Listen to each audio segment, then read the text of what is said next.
తాకట్లో ఉన్న మీ బంగారాన్ని విడిపించి ఆ రోజు ఆన్లైన్ రేటుకి కొంటాం. Sharma gold company. నమస్కారం అండి, సుమన్ టీవీకి స్వాగతం. నేను గీతాంజలి.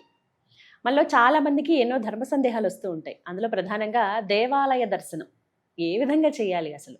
అంటే మనం రావడమే అంటే దేవాలయానికి వెళ్ళటమే, నేరుగా స్వామి దగ్గరికి మూల విరాట్ దగ్గరికి వెళ్ళిపోయి దండం పెట్టుకుని వచ్చేస్తూ ఉంటాం హడావిడిగా.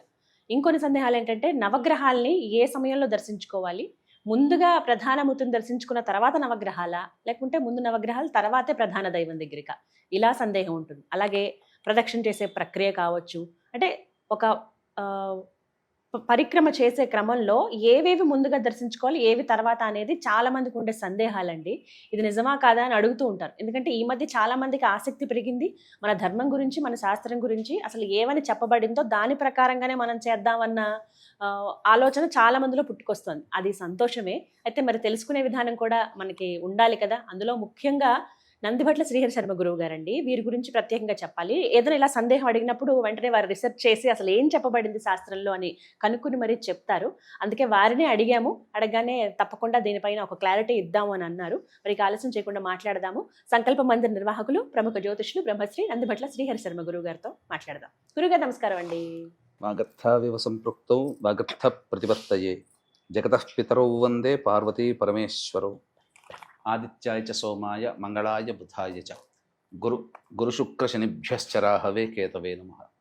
శృంగేరి జగద్గురు పీఠాధిపతులకి, కంచి పీఠాధిపతులకి నమస్కారములు తెలియచేసుకుంటూ కార్యక్రమాన్ని ప్రారంభిద్దాం. గురుగారు, అడిగింది మీకు అర్థమయ్యే ఉంటుంది. మిమ్మల్ని అడగడానికి కారణం కూడా అదేనండి. శాస్త్రంలో అసలు ఏం చెప్పబడింది అనేది అంటే కరెక్ట్గా మాకు ఇన్ఫర్మేషన్ అందిస్తారు మీరు. అయితే ఇందులో భాగంగా ఆలయానికి వెళ్ళినప్పుడు అసలు ఫస్ట్ ప్రాసెస్ అంటారు కదండి, ఎలా వెళ్ళాలి? ఏమన్నా ప్రక్రియ అంటూ ఉందా దీనికి, చేసే విధానము ఇలాగే వెళ్ళాలని శాస్త్రంలో ఏమైనా చెప్పబడిందా? మనకు ప్రధానంగా అందరికీ కూడా ఆరాధ్య దైవములు విష్ణు సంబంధముగా, ఈశ్వర సంబంధముగా, అమ్మవారి సంబంధముగా ఉంటారు. 100కి 90% మంది. అయితే ప్రధానంగా చెప్పబడినటువంటిది విష్ణు ఆలయానికైతే పొద్దున పూట, అంటే పగటి కాలంలో, అమ్మవారి దేవాలయానికైనా లేదా ఈశ్వరుడి దేవాలయానికైనా మనం చూసుకున్నట్లయితే సాయంకాలం పూట దర్శనం చేసుకోమన్నది.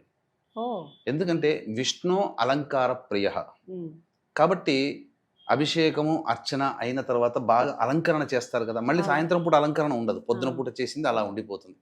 అందుకనే విష్ణుదేవుని దర్శించుకోవడం అనగా లక్ష్మీ నరసింహస్వామి కానీ, నారాయణుడు కానీ, విష్ణుమూర్తి కానీ, వెంకటేశ్వరుడు కానీ, ఇలా దేవాలయానికి సంబంధించి ఉదయం పూట దర్శనం చేసుకోవాలి. ఇక సాయంకాలం పూట ఈశ్వరుని ఎందుకు దర్శనం చేసుకోవాలి అని అంటే, కైలాస పర్వతము నుంచి వృషభారూఢుడై నందివాహనం ఎక్కి భార్యా సమేతముగా అనగా పార్వతీ సమేతముగా ఈశ్వరుల వారు శ్రీశైల క్షేత్రానికి వచ్చి అక్కడ జరుగుతున్నటువంటి కళ్యాణ ఘట్టాన్ని విశేషముగా గమనించి తదనంతరం ఆశీర్వచనం ఇచ్చి మళ్ళీ కైలాసానికి వెళ్ళిపోతారట. అంటే ఈ యొక్క ప్రదోషకాల సమయంలో భూప్రాంతములో సంచరిస్తారు. ఆ సమయంలో మానవులందరూ కూడా శివారాధన చేయమని మనకు అనాదిగా వస్తున్నటువంటి ఆచారము. అందుకనే ప్రదోషకాల సమయంలో పెద్దవాళ్ళు భోజనం చేయకూడదు, నిద్రపోకూడదు, మైథునం పనికిరాదు, అలాగే ఇంటి ముందర కూర్చోకూడదు, అలా గుమ్మం ముందర ప్రదోషకాలంలో అని చెప్తుంటారు. కారణం ఇది. అలాగే అమ్మవారి దేవాలయానికి కూడా, అంటే ఈశ్వర దేవాలయంలో సాయంకాలం పూట ఎప్పుడైతే దర్శనం చేసుకొని అర్చన చేసుకొని మన సంకల్పం ఆ పరమేశ్వరునికి చెబితే పరమేశ్వరుడు సంపూర్ణంగా అతి త్వరగా మన యొక్క సంకల్పాన్ని నెరవేరుస్తాడు. ఎందుకంటే భూమండలంలోనే ఆ సమయంలో ఉంటాడు కాబట్టి. ఇక రెండవది అయినటువంటిది అమ్మవారి దేవాలయానికి కూడా. మీ ఇంటికి దగ్గరలో అమ్మవారి దేవాలయం ఉందమ్మా? నేను చెప్పిన పని, ఒక చిన్న పని చేయండి తప్పకుండా. ఏంటంటే, మీరు ఆఫీస్కి వచ్చేటందుకు ముందే పొద్దున్నే అమ్మవారి దేవాలయానికి వెళ్ళండి. అమ్మవారిని, ఆ రూపుని, ముఖార విందాన్ని ఒక 2 నిమిషాలు చూడండి తదేకంగా. అమ్మవారు ఎలా కనిపిస్తుంది? గంభీరముగా, మందస్మితముతో, అలా చాలా చక్కగా గంభీరంతో కనిపిస్తుంది. మళ్ళీ ఆఫీస్ నుంచి అయిపోయిన తర్వాత ఇంట్లో మళ్ళీ కాళ్ళు చేతులు కడుక్కొని మళ్ళీ అమ్మవారి దేవాలయానికి వెళ్ళండి. పొద్దున కనిపించినటువంటి గంభీరత పోయి సౌమ్యముగా నవ్వుతూ, రామ్మ నీకేం కష్టం వచ్చింది అన్నట్టుగా అంత నవ్వుతూ కనిపిస్తుంది. ముఖంలో నవ్వు ఉంటుంది. అంటే దేనికి సంకేతం అంటే, ఆ యొక్క భండాసురులని అలాగే ఈ అనేక మంది రాక్షసులని సంహరించి అమ్మవారు సాయంకాలానికి సంహరించి ప్రసన్నురాలై ఉంటుంది. అంటే విజయ గర్వముతో ఒక గొప్ప పని చేశాను, ప్రపంచాన్ని కాపాడాను దుష్టశక్తి నుంచి అనే యొక్క విజయ గర్వముతో సంతోషముగా ఉంటుంది. కాబట్టి అమ్మవారి దేవాలయాన్ని కూడా సాయంకాల సమయంలో దర్శనం చేసుకుంటే మహాపుణ్యం. అంటే దీనికి ఇలాగే చేయాలని కాదమ్మా, ముందుకు వెనక చేసుకోవచ్చు, కానీ ప్రధానంగా దర్శనం చేసుకోవాల్సినటువంటిది అమ్మవారికి, అయ్యవారికి, విష్ణువుకి ఈ విధమైన విధానం శ్రేష్టము అని చెప్పవచ్చు, ఇంకా గొప్పది.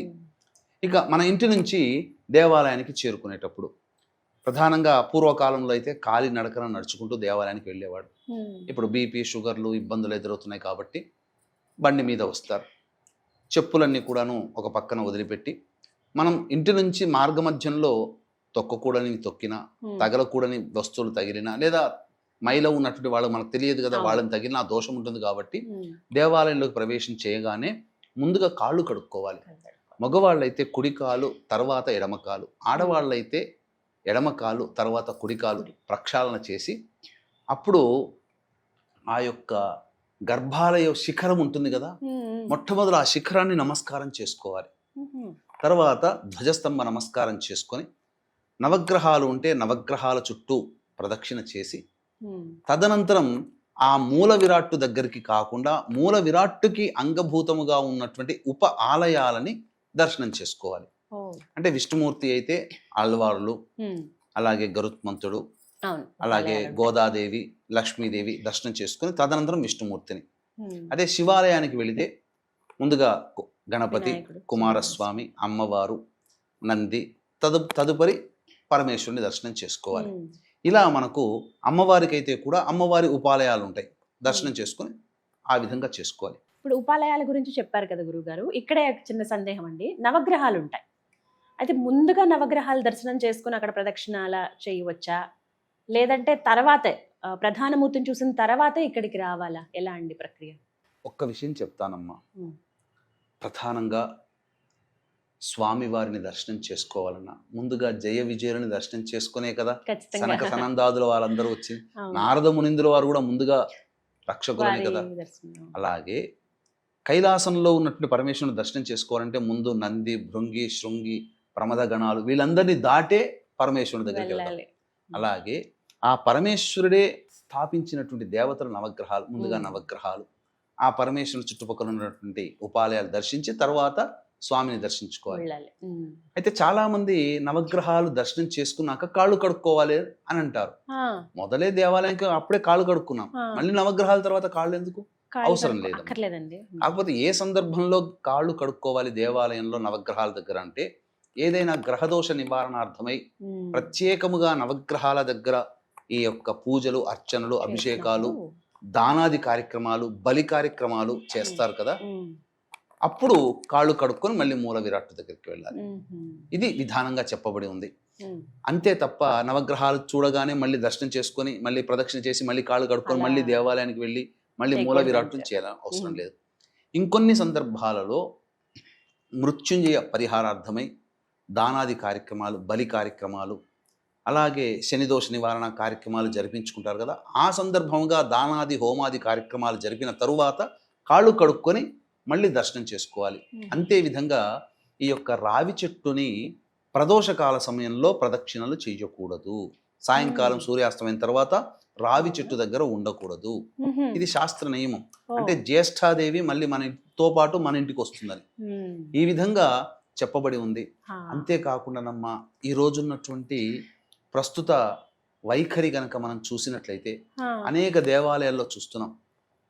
ఇప్పుడు సినిమా హాల్ దగ్గర టికెట్ల కోసం కొట్లాడుకున్నారంటే ఒక అర్థం ఉంది.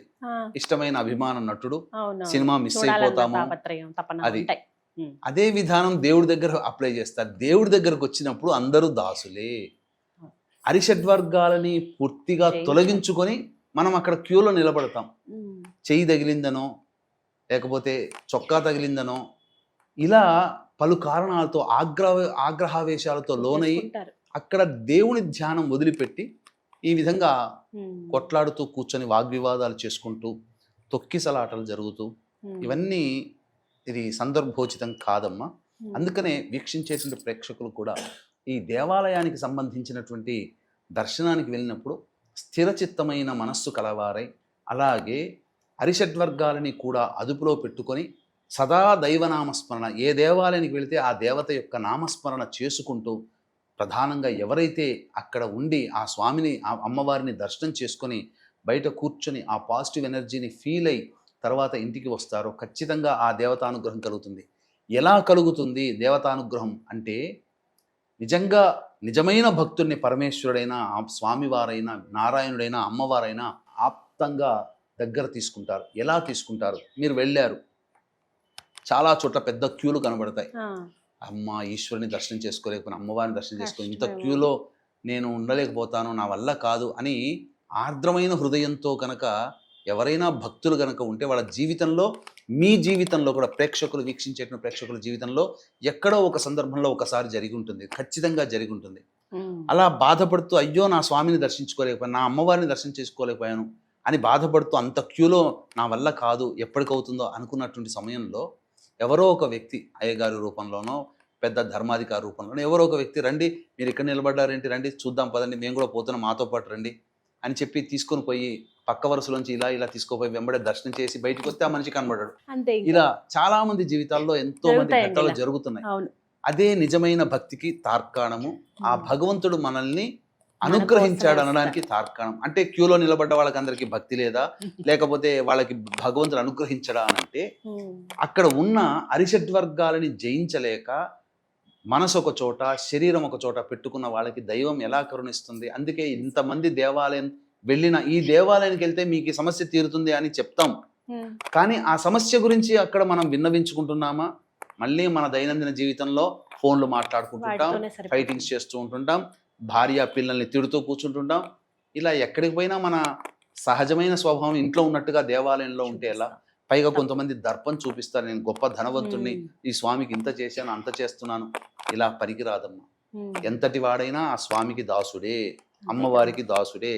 ఆ భావంతో ఉండి నాకన్నా అందరూ గొప్పవాళ్ళు కారు అనే అహంభావము వీడి, అందరితో నేను ఆ దేవుడే, ఆ పాదాలే, ఆ స్వామి అమ్మవారి పాదాలే శరణాగతి అని చెప్పి ఎవరైతే ఉంటారో వాళ్ళకి తప్పకుండా దైవానుగ్రహం కలుగుతుంది అని చెప్పవచ్చు. చాలా చక్కగా చెప్పండి. ఇది అందరూ అలవాటు చేసుకోవాలి. దేవాలయానికి వెళ్ళేటప్పుడు చేసే విధానం, దర్శించుకునే విధానం, అక్కడ ఉండవలసిన తీరు చాలా చక్కగా చెప్పారండి. ధన్యవాదాలు గురుగారు. సర్వం శ్రీ ఉమామహేశ్వర పరబ్రహ్మార్పణమస్తు.